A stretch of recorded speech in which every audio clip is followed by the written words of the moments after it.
Mohamed Siad waa ninka abuuray oo dhisay qabiilka waddanka. E non è solo la guerra degli uomini inermi, si lotta per sopravvivere contro gli stenti, la fame, l'indifferenza ed anche il silenzio su una tragedia che ogni giorno ha un numero altissimo di vittime, meno raccapriccianti forse di questi corpi che troviamo lungo la strada, ma allo stesso modo espressioni di un massacro.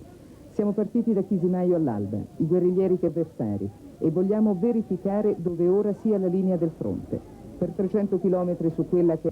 Poi improvvisamente una gran confusione. Scendiamo per capire cosa stia succedendo. Siamo finalmente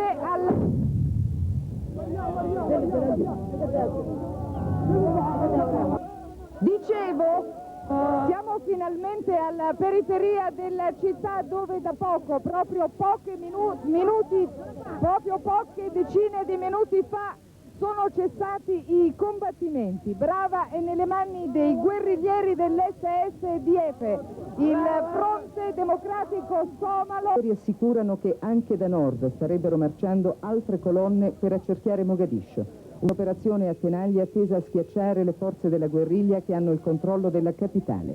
Il morale è alle stelle, finora la resistenza incontrata è stata minima e non è difficile prevedere che gli scontri più duri dovranno ancora venire. Ma sull'eventualità di una battaglia decisiva pesano molte incognite. Le forze sono disaggregate, il comando militare è disgiunto da quello politico e spezzettato in una miriade di segmenti.